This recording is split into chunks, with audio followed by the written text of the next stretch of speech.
didn't take you for a scholarly van. Oh, this? Well, it's Valisthea, a culinary pilgrimage. I borrowed it from old tomes. Seems there's no creature in the realm so foul it can't be cooked up into something delicious. Think I'll stick to the unfoul ones, thanks. Oh, where's your sense of adventure, Sid? Honestly, one glance at these recipes, and even you would trade in your sword for a butcher's cleaver. From spit roasts to sweetmeats, this book has them all. What I wouldn't give to bring these recipes to life. If it's my blessing you're hoping for, then by all means. Well, I'm no hunter, Sid. The first tunnel worm I came across would be the death of me. But you're made of sterner stuff. Would you help me resurrect one of these recipes? Something tells me you won't be taking no for an answer. Fine, I'll help. Fantastic! Thank you. So, dare I ask what's on the menu? Chance's Stew. It was once a favourite among the gourmands of Oriflamme, if the author is to be believed. Though Molly's never heard of it. The only problem is that while the recipe is extremely detailed in most respects, it's infuriatingly cryptic as to the main ingredient. A beast, no doubt. Most likely something that would make easy work of a simple cook with more broth than brawn, but unwanted violets. I've no idea what they might be. Does the book say anything else? Well, only that the sweetest violets sprout atop the bed of roses. Roses. Rosaria, perhaps? One of the butchers in Martha's Rest might know something. I'll ask next time I'm there.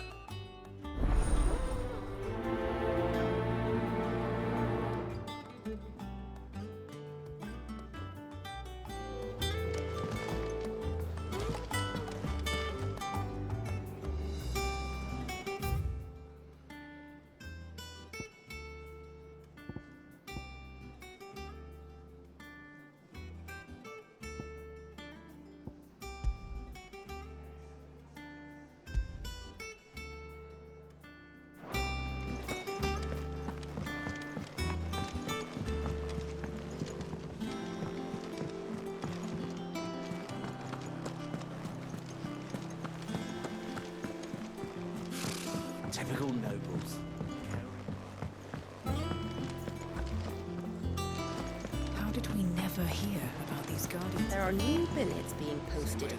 Clive! Oh, am I glad to see you? Is something wrong? It's Blackthorn. He ain't himself. And if I'm honest, he ain't been for a while. Normally it only takes a couple of drinks to perk him back up, but not this time. Something's getting him down. And whatever it is, he ain't telling. It's like he's lost his spark, you know? He's barely got enough fire in his belly to get the ump about stuff. But I'm thinking he might if we both bent his ear, because he respects you, innit? So, what you say? Fine. If you think it will help. Knew you'd understand. But if he doesn't want to talk, we let him be. He'll open up when he's ready. All right. Now, he'll only smell a rat if we both turn up at once. So, I'll go first, and you can meet us at the forge. Wait a bit, then head over when you're ready.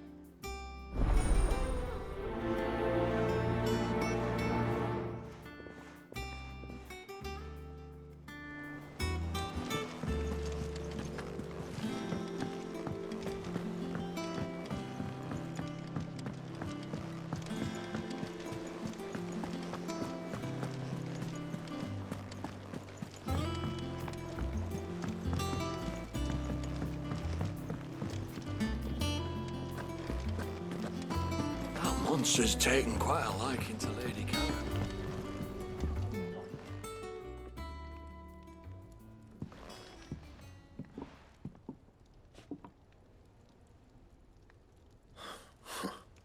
First August, and now you. What are you pair up to? What's it got to do with me? August was worried that something had been weighing on your mind. I thought you might want to talk about it.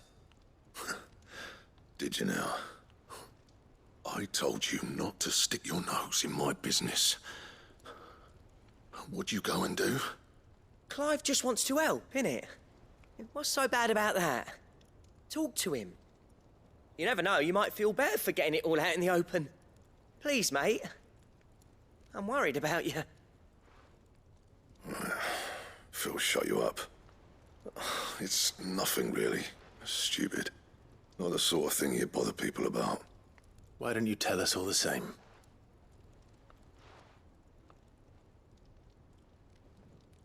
Karen and I have an arrangement. I keep an eye on Goots, and she shows me what the competition's up to. Interesting arms and armor, things like that. Anyway, the other day, she shows me a cuirass she's come by. Masterpiece of level work. Light, supple, and tougher than it had any right to be. Made my stuff look like heavy, clumsy shit. I should have brought the bastard thing there and then just to study it, but I was too proud. And now every time I reach for my hammer, I'm reminded that I'm not the craftsman I thought I was. There. You happy? You got what you came for. Now piss off. All right, we're going.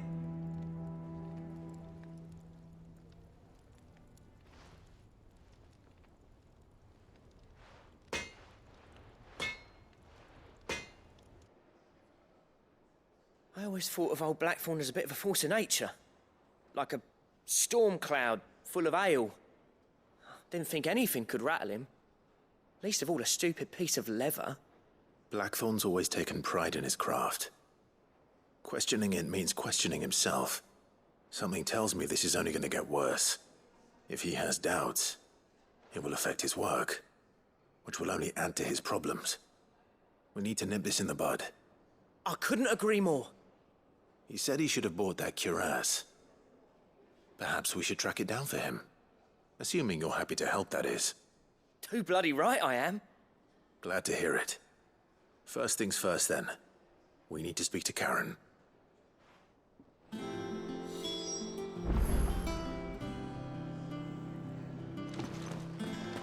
That monster's taken quite a liking to Lady. Karen, do you have a moment? Blackthorn mentioned that you'd recently come by a leather cuirass. An exquisite example of the craft, from what he told us. And he ain't been himself since he saw it. So we thought we'd buy it for him. Sorry, sold it already. Didn't think Blackthorn cared for it the way he turned his nose up. But it was nicely put together, that's for certain. Even if the bloke who made it is a bit of an odd one. Happened across him on my travels. Makes all his stuff to order, but the fella who commissioned it refused to pay. He didn't like the colour of summit. So I took it off his hands for a fair price. You don't know where we might find him, do you? Like I said, he's a bit of an odd one. Doesn't even have a workshop. He doesn't trust hunters neither, which means he spends as much time out tracking beasties as he does working their hides. I see. He did tell me something, though. Apparently, his next commission's for a set of griffin hide greaves. Here, there's a griffin on the hunt board. The curse breakers were placing bets on who'd bag it. Now, where the bleeding hell was it sighted? Somewhere in Sambrec, maybe? Caernarvon, that was it. Thank you, Karen. We'd be lost without you. At least you admit it.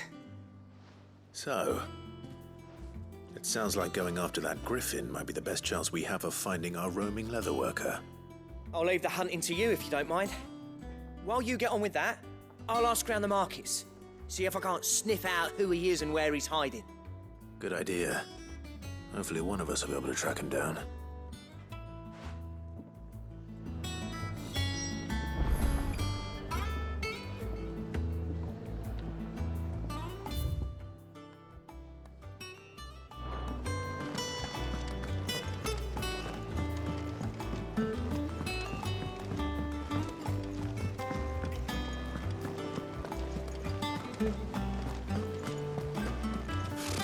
Typical nobles.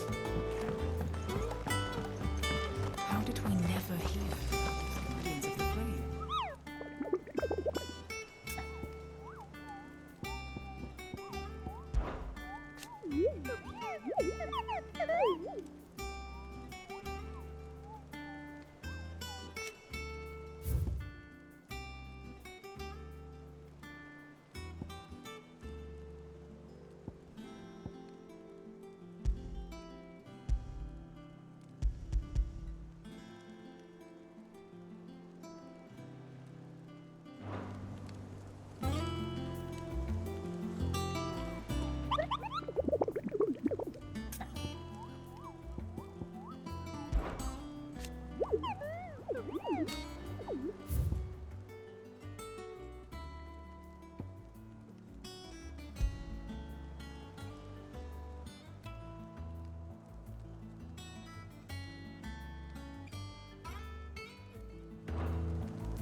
Back again, Lord Rosfield.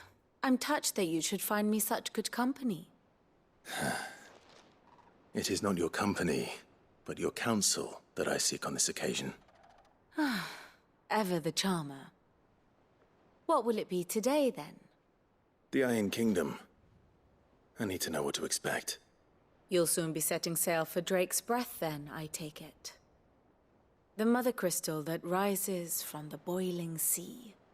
There was a time when a true-blooded Rosarian had only to brave the waves to visit it. But then the Ironblood made their move.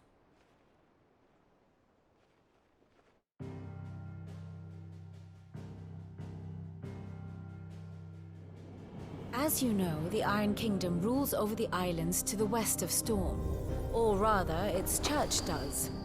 But this is not the pragmatic approach to state religion employed by the Holy Empire to manipulate the masses. No, the Iron Kingdom is the literal embodiment of the crystalline orthodoxy. And so, if one is to understand it, one must start there.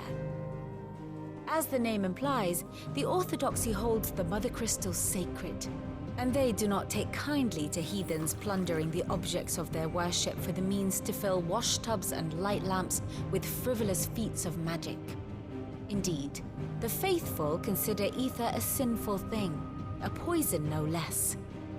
And to them, a dominant is an instrument of evil, albeit one they have proven only too happy to turn against their enemies. Some 80 years ago, in Northern Storm, Drake's eye collapsed. Soon after, in pursuit of ether and with the blight at their backs, the Northern Territories descended upon the Grand Duchy of Rosaria. And when the Shields of the Flame marched north to meet them, the Iron Kingdom spied an opportunity.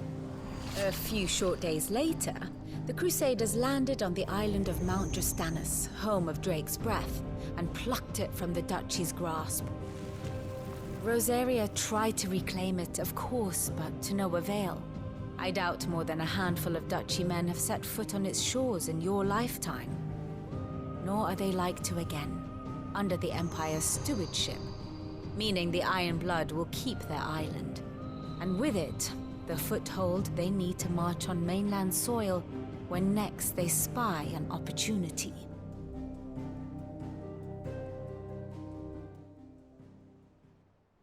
The Mother Crystal is both the object of the Iron Blood's worship and their gateway to the continent, making Drastanus the holiest of holy grounds, from which the Orthodox Crusade shall one day sail forth to claim the remaining Mother Crystals, or die trying.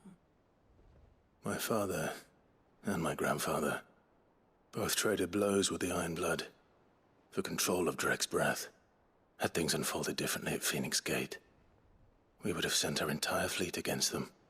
But instead, they sent their fleet against Rosaria, sacked the capital, killed the men, and captured the women, including Jill. I'd say you'd be forgiven for wanting a little revenge, Clive. My only aim is to destroy the Mother Crystal. But thank you all the same. Not much else to do here. Let's see if Jill's ready.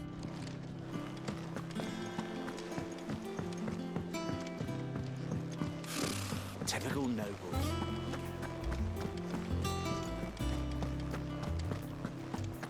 It will be over soon.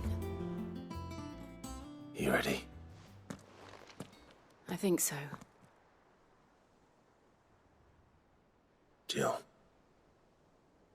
When you told me you had to come to terms with your past, you weren't talking about destroying Drake's Breath, were you? No. I spoke of Imran, the leader of the Crystalline Orthodox. The man who made me do all those unspeakable things. I'm going to kill him. It's what I need to do to put the past behind me. What I need to move forward. And I know that I can do it. If you're there beside me. Always. And I'll be beside you, too. We'll bring down the Mother Crystal together. All while Sid looks on. We'll make him proud.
Typical nobles.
Good day to you.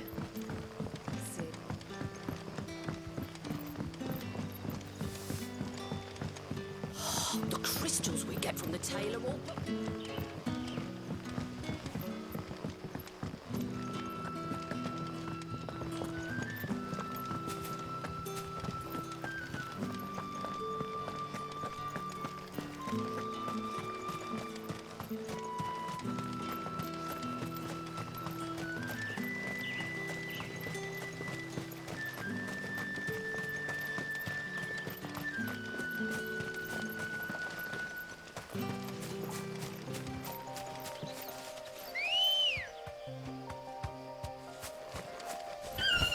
Let's go. Run like the wind.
Griffins don't exactly make for easy prey.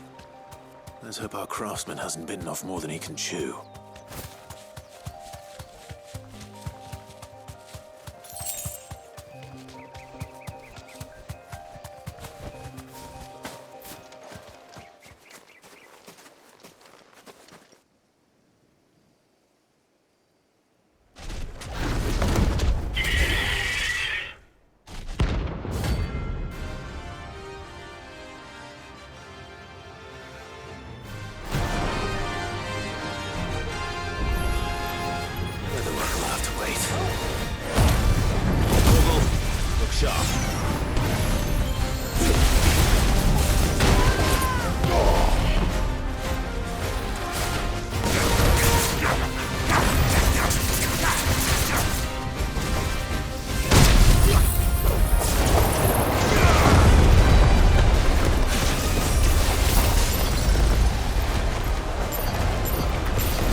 enough.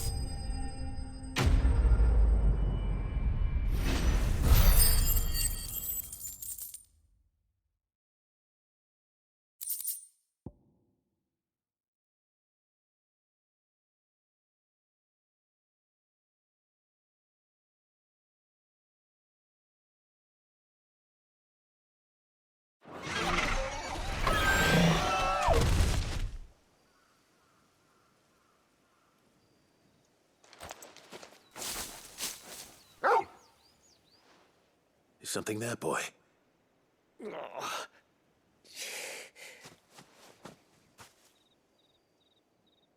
Could that be our man?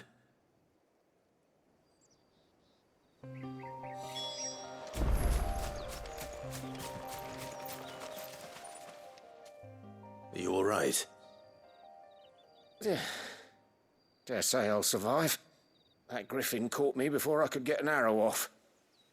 Must have lost sight of me in the grass, though. I'd be dead if it hadn't. More likely than not. The name's Camille. I'm a lowly leather worker, if you couldn't tell by the smell of me. Not so lowly from what I hear. Do you remember selling to a merchant by the name of Karen? She's not an easy woman to forget. Bought a cuirass from me after I lost my buyer. Quite taken with my work, as far as I recall. Didn't stop her bartering me down to a pittance, though. She sent you for a refund? It's not her who sent me.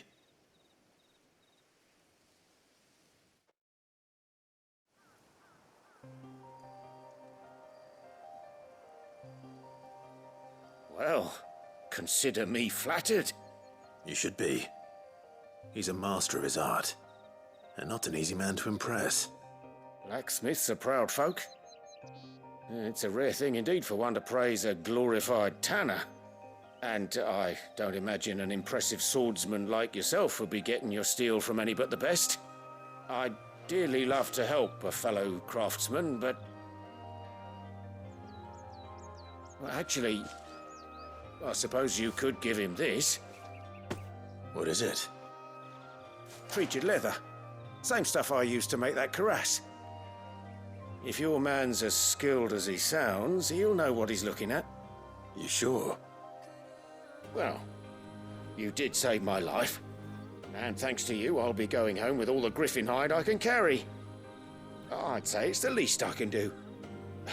Short of showing him how to make the thing myself, that is. But there are rules against it. Secrets of the trade and whatnot. In that case, I'll see that he gets it. I'd be much obliged if you would. Right. I've got some greaves to make. You send your blacksmith my regards. Will do. And thank you.